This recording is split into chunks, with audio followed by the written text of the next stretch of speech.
Anang dulu ini sebagai kandang banteng lah Jawa Timur ini. Pak Kanang PDIP ini kan punya tagline gitu ya, hat-trick, maunya menang 3 kali kan gitu kan. Pasti kan nggak mudah nih mempertahankan suara di Jawa Timur, ya kan? Apalagi harus ada Bu Ani Maslaha ini yang juara ini pengumpulan suaranya ini. Gimana Pak Kanang untuk mempertahankan suara di Jawa Timur nih? Apalagi sekarang PDI calon presidennya nggak nongol-nongol Pak, silakan. Ya, yang pertama hat-trick menang 3 kali. Memang ini dicanangkan oleh Ketua Umum Ibu Megawati ketika Kongres di Bali tahun 2019 setelah pemilu. Jadi menjadi pola pikir mindset yang harus dibuat atau dicanangkan, ditanamkan kepada seluruh kader. Nah, kalau kita mau menang lagi tentu saja, ya kita bertahan saja sudah menang. Bertahan menang ya? Ya. Tapi juga menahan orang lain. Ya. Supaya nggak berkembang, kan begitu kan. Nah kan gitu aja, simple aja. Lah kalau orang lain naik, ya kita harus naik juga, kira-kira begitu. Nah katakanlah di Jawa Timur kita menjadi ketua DPR. Ya.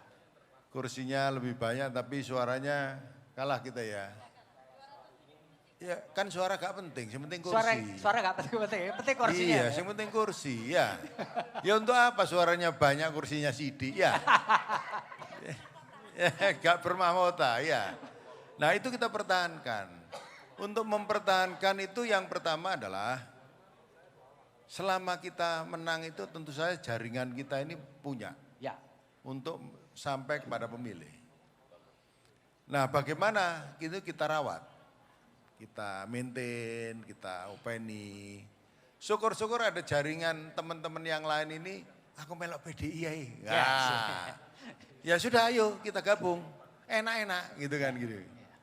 Nah setelah enak ya kan kita gabung, ya itu nanti akan insya Allah hat-trick itu akan terjadi. Ya. Itu saja, simple aja menuju hat-trick. Nah untuk bicara presiden, kita selalu bermain di injury time. Oh injury time ya? Iya. Supaya kan digebukin lebih dulu gitu Pak ya? Biarin saja. Kalau tiba-tiba nongol layu sebelum berkembang. Gitu. Belum main udah digebukin, kira-kira gitu ya? Dulu Pak Jokowi juga demikian. Iya. Pak Jokowi juga demikian. Di injury time. Ya, di injury time. Pak Prabowo sudah main, sudah katakanlah gobios lah gitu ya. Gobios, staminanya habis, kita muncul gitu. Itu selalu seperti itu dan insya Allah ini juga mudah-mudahan enggak akan meleset dari apa yang selama ini ada. Laki apa perempuan sih Pak? Barangkali ada bocorannya kan. Nama gak penting menurut saya. Ketutup, laki atau Pak. Perempuan gitu loh. Masih pakai baju. Oh pakai baju. Nah, kalau sudah bugil lah saya tahu kelaminnya laki apa perempuan. Gitu. Jadi gak bisa bocor juga Pak. Gak bocor, blas. Bocor halus saja enggak ini. Yes, kenceng ini. Iya. Itulah kira-kira. Ya, terima kasih. Yeah. Saya mau ke Bu Ani Maslahah dulu ini. Sebagai pemenang suara terbanyak di Jatim. Muncul ini spanduk, banyak sekali nih ketum PKB, Caimin ini disebut-sebut lah punya kans menjadi pemimpin nasional. Kira-kira apa yang diharapkan dari PKB dengan memunculkan sosok Caimin? Apakah dia juga akan memberikan efek ekor jas, Bu Ani, di Jawa Timur untuk jadi tadi bertahan itu di Jawa Timur, Bu Ani? Silakan Bu. Ya, terima kasih. Pertama pastinya bahwa ketika kita ingin berjuang yang lebih maksimal, maka kita harus jadi decision maker, kira-kira begitu. Gitu ya. Bagi PKB, politik itu ibadah. Gitu. PKB berkah, kira-kira kayak gitulah ya. Maka kita bila ingin mendapatkan keberkahan, maka ikutlah politik ke PKB, kira-kira kayak begitu. Mantap. Yang kedua, pasti bahwa kotel efek itu akan berpengaruh kepada elektoral partai. Ya. Karenanya ketika muktamar di Bali tahun 2015, kita 34 provinsi sepakat bahwa ketua umum kita adalah calon presiden. Ya. Harga mati, PKB tidak akan mengusung calon lain. Yang diusung adalah ketua umum. Jadi kayak NKRI gitu ya, harga mati. Gak bisa ditawar? Tidak bisa ditawar. Ini sebelahnya ada Gerindra loh Bu, sudah ya. kadung bikin persoalan apakah di presiden atau wakil presiden itu urusan kamarnya ketum kira-kira kayak gitulah. Ya. Tetapi keinginan seluruh kader Indonesia, ketum adalah calon presiden. Ini kan keinginan kader. Ya. Tapi decision makernya adalah ketum, kan begitu. Yang ketiga, fakta di Jawa Timur karena memang basis PKB saya mengakui adalah di Jawa Timur, kotel efek itu sangat terasa. Ya. Maka kami punya tagline. Apa itu tagline-nya Bu? Mari Bung rebut kembali. Gitu ya. Halo sejarah, iya betul. Sejarah era 2019 hingga saat ini reformasi, PKB kalah sekali. Kalah sekali di ya? Tahun 2009. 2019 ya. Kita menang tetapi tidak bermahkota katanya tadi. Ya. Maka disinilah kita harus bisa melakukan tagline yang kedua, metal, menang total. Oh, saya kira menek talang Bu ya. Bagaimana suara ini menjadi kursi kira-kira ya. Dan kita tentu punya strategi yang lebih sniper lah ya, bukan Rambo ya.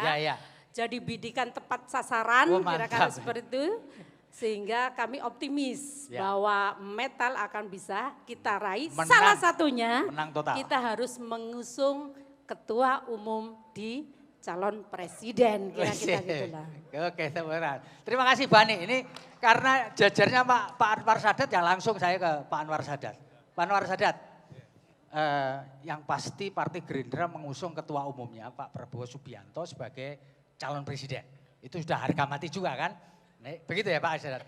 Nah Pak Anwar, apakah keputusan partai untuk berkoalisi dengan PKB, ya kantornya bersama lalu mengusung Pak Prabowo sebagai calon presiden, ini akan membawa efek elektoral enggak di Jawa Timur Pak? Silakan Pak. Pasti pilihan itu ya berdasarkan suatu analisis dari pengalaman 2 kali kalah di Pilpres gitu, dan faktor-faktor yang membuat menjadi penyebab kekalahan itu, ya akhirnya kita berikhtiar bahwa pilihan untuk berkoalisi, membangun kerjasama politik bahasa. Jadi bahasa kesepakatannya itu kerjasama politik ya Pak ya. Antara Partai Gerindra dengan PKB, di mana calon presiden dan calon wakil presiden itu akan diputuskan oleh 2 orang, yaitu ketua umum kami, Pak Prabowo Subianto, dan ketua umum yang sahabat kami, yaitu sahabat Muhaimin Iskandar, kan, ketua umum DPP PKB. Dan kita berharap bahwa berbagai macam analisis yang disampaikan oleh Mas Surokim juga Pak Dahlan Dahi tadi, saya kira itu menggambarkan banyak hal. Bahwa Jawa Timur itu adalah penentu, dan itu bukan secara politik, bukan di era reformasi saja, bukan di era Indonesia saja, bahkan jauh di era sebelumnya, bahwa sentrum kekuasaan Nusantara itu ya Jawa Timur. The conqueror of the world Mongol aja bisa takluk di sini oleh Raden Wijaya kan gitu kan ya. Betul. Menurut saya ini menggambarkan betapa Jawa Timur sangat penting karena memiliki kompleksitas. Karena subkultur, karena tradisi, karena budaya, dan karena struggle-nya. Coba lihat tadi yang disampaikan Pak Kanang tadi, menggambarkan betapa akan ketatnya pemilu 2024 nanti itu. Padahal cuma omongan biasa gitu. Bahasanya sederhana tapi sudah menggambarkan bahwa 2024 akan menjadi pemilu yang tidak mudah bagi kita semua. Ya, gitu. Saya sebelum masuk ke sini tadi sudah berpikir saya akan ngomong soal apa. Saya ingin menggambarkan tentang bahwa Jawa Timur ini adalah miniatur Indonesia. Ya. Ternyata Pak Dahlan Dahi sudah mendahului. Betul bahwa Jawa Timur adalah miniatur Indonesia. Dan sejarah politik di era reformasi, saya ingin melengkapi yang disampaikan oleh Pak Dahlan bahwa bukan hanya gubernurnya, tetapi partai politik pemenangnya juga saling bergantian. PKB, Demokrat, PKB lagi, PDIP.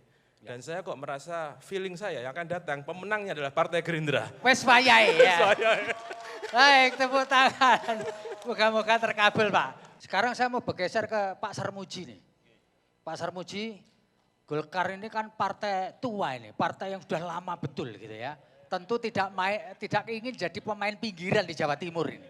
Ya kayak tadi rebut kembali bagaimana nih. Golkar kembali menegakkan kejayaan mengingat sampai sekarang juga belum menentukan siapa capres dan wapresnya Pak. Silakan. Saya kirim pantun dulu. Boleh ya? Boleh Bos, silakan. Pak Mamat makan nasi tim. Cakep. Nasi tim dimakan hangat-hangat. Cakep. Selamat Tribun Jatim, 6 tahun jadi sahabat. Wey, mantap. Satu lagi ya. Ya. Nasi liwet, nasi bakar. Cakep. Nasi bakar dimakan Mbak Yu. Cakep. Nek awakmu mumet melu Golkar. Ya. Sing lanang ganteng, sing wedok ayu.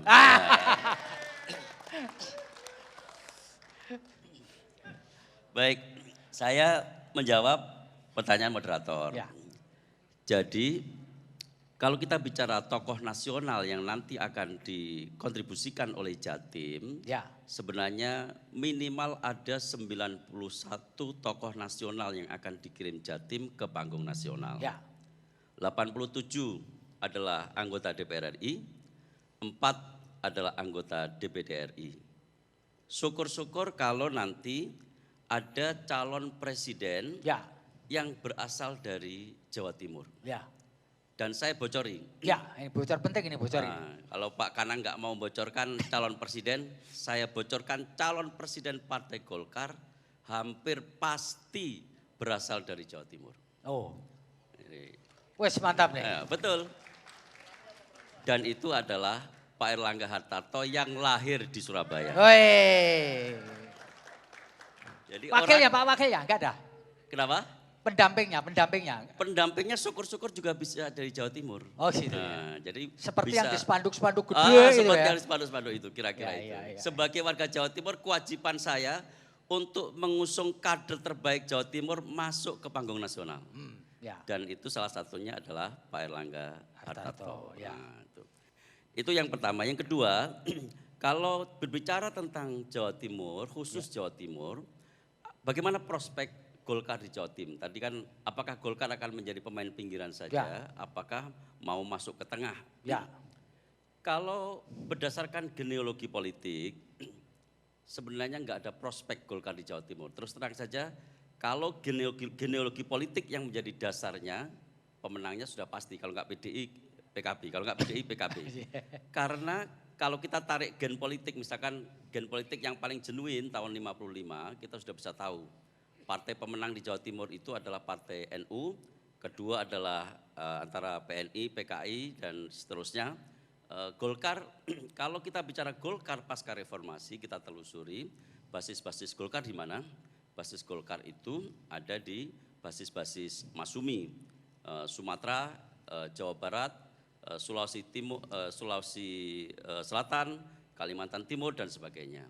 Jawa Timur terus terang secara genealogi politik bukan habitat Partai Golkar. Tetapi ada peluang baru yang tidak terperkirakan sebelumnya.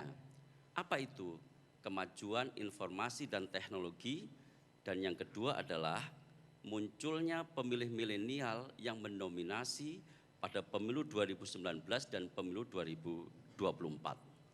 Persentase pemilih milenial, dan itu adalah mereka yang sangat adaptif pada informasi dan teknologi, adalah sasar yang bisa diakses oleh partai siapa saja. Dan Golkar mempersiapkan perangkat untuk menjangkau pemilih milenial, generasi Z dan kaum milenial untuk bisa masuk ke dalam Partai Golkar.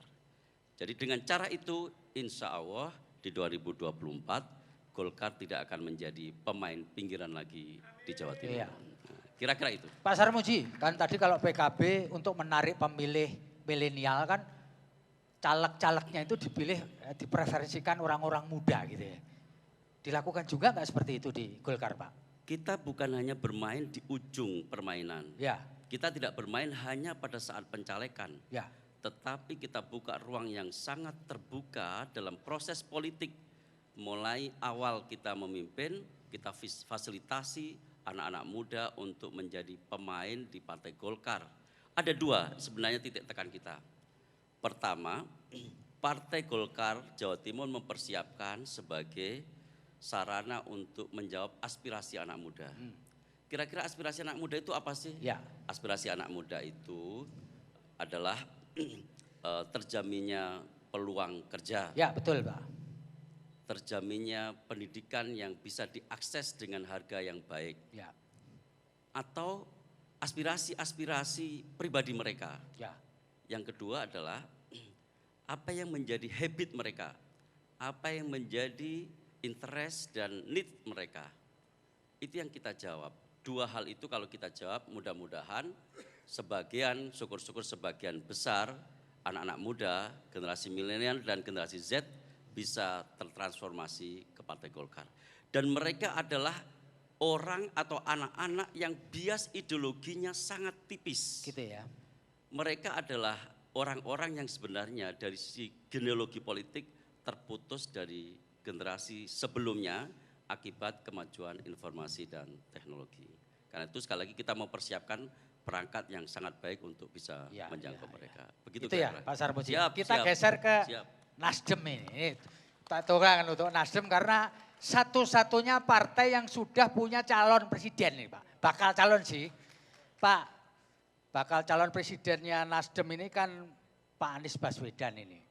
Tentu kepinginnya akan dapat efek ekor jas gitulah, terutama di Jawa Timur. Pak bisa dijelaskan Pak Aminur Rahman ini sebagai sekretaris DPW. Apakah Pak Anies ini buru-buru Nasdem akan bisa menarik suara di Jawa Timur yang jumlahnya 31 something juta ini Pak. Silakan Pak Aminur Rahman. Terima kasih Pak Dalang. Sebelumnya saya ucapkan selamat ulang tahun pada Tribun Network Jatim yang hari ini menginisiasi gagasan forum ini luar biasa. Kami apresiasi. Tepuk tangan untuk Net Tribun. Iya, tepuk tangan buat kita. Saya ingin merespon dari Pak Dalang. Yang pertama, Nasdem ini memang kategori partai baru ya. Usianya baru 11 tahun dengan rekan-rekan partai di samping saya ini sudah kita ini mungkin masih balita. Ya. Tapi bukan berarti balita yang dalam konstelasi politik ini kita belum punya ide gagasan. Maka Nasdem sebagai partai baru yang menyajikan tagline-nya adalah Gerakan Perubahan Restorasi Indonesia. Disitulah adalah tema baru yang kita usung sebagai partai baru tentu punya cara baru dalam berpartai. Kalau hari ini Nasdem sudah mendeklarasikan seorang calon presiden yang mungkin banyak pihak menilai kenapa sih nggak kadernya sendiri. Ya, gitu. Ya penting itu Pak. Kok justru orang lain. Saya harus menarik ke belakang dulu bahwa Pak Anies Baswedan ini adalah seorang membaca deklarator Ormas Nasional Demokrat. Dia yang membaca gagasan restorasi pada tahun 2010. Sehingga kalau hari ini Ketua Umum Partai Nasdem mengumumkan bahwa Pak Anies Baswedan itu menjadi calon presiden, saya kira ini benang merahnya nggak putus. Oke. Ada. Tapi mekanisme itu dilakukan melalui mekanisme partai. Hasil rapat kerja nasional yang dilakukan setahun yang lalu, 2022. Ada 3 nama di situ memang yang disepakati oleh seluruh kader Nasdem seluruh Indonesia. Ada Pak Ganjar, ada Pak Anies, dan ada Pak Andika. Keputusan Rakernas itu menyerahkan penuh, mandat penuh kepada Ketua Umum untuk memilih di antara 3 ini. Karena 3-3-nya ini baik. Tentu Ketua Umum memutuskan Pak Anies, itu semua kader Partai Nasdem seluruh Indonesia sudah berkomitmen. Kita satu komando dengan Ketua Umum Bapak Haji Surya Paloh. Kalau tadi Pak, nanti munculnya sosok Pak Anies itu buat Nasdem di Jawa Timur bisa membawa efek elektoral enggak Pak di Jawa Timur? Harapan Nasdem ke depan dengan munculnya sosok calon presiden yang sudah dideklarasikan Pak Anies, kita ingin mendapatkan manfaat elektoral dari situ. Karena bagaimanapun juga politik ini tidak bisa dilepaskan dari persepsi publik. Dan hari ini kita juga telah membaca hasil pollingnya Kompas. Ya betul, survei Kompas. Nah, ternyata di situ ada dampak yang terasa bagi Nasdem langsung atau tidak. Ya, dampak elektoral itu ada. Memberikan kontribusi yang cukup menggembirakan bagi Nasdem. Jadi mau diakui atau tidak efek elektoralnya ada ya Pak? Ada. Dan itu juga membawa nilai positif buat Nasdem Partai Nasdem terutama di Jawa Timur. Mas Emil, kita sudah ngariung tadi mengenai apa yang terjadi di Jawa Timur pada pemilu 2024. Mas Aminur Rahman tadi bilang bahwa kehadiran Pak Anies sebagai bakal calon presidennya Partai Nasdem itu membawa efek elektoral yang lumayan di Jawa Timur. Nah kebetulan Partai Demokrat di tingkat pusat ini punya connection lah dengan Partai Nasdem gitu, mengusung sama-sama. Mungkin pertanyaan yang sama juga saya sampaikan kepada Pak Emil.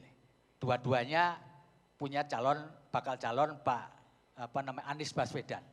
Nah tadi sudah disebutkan bahwa Pak Anies akan membawa efek elektoral buat Nasdem. Nah buat Partai Demokrat kira-kira punya efek elektoral enggak Mas Emil? Silakan Mas. Wah kalau pertanyaan efek elektoral tuh areanya pengamat politik yang jago. Kalau saya sebagai fungsionaris ditugasi tentu harus maksimal mungkin menyapa konstituen. Ya. Itu tugas saya. Ya. Jadi dengan konteks itu kami intinya apalagi sekarang kan tentunya juga di Jawa Timur ada harapan ya, melalui kader-kader partai yang duduk di berbagai kapasitas baik di legislatif maupun di eksekutif untuk punya karya nyata kepada masyarakat. Kayaknya kalau ngomong elektoral akan walaupun tentunya keputusan strategis di tingkat nasional akan mempengaruhi linearitas psikologis, tapi kadang pemilih itu juga memilah juga. Nah jadi ada yang linier, ada yang dipilah, tapi rumusnya sama. Istilahnya kalau di Jawa ini kalau nggak disapa tentunya tak kenal maka tak sayang. Jadi itu yang jadi pegangan kita sih sejauh itu. Ya. Sama satu lagi izin Pak Kang Febi. Ya saya tadinya nyambung harusnya lewat ini Zoom. Nggak berani saya. Karena beliau semua nih senior-senior.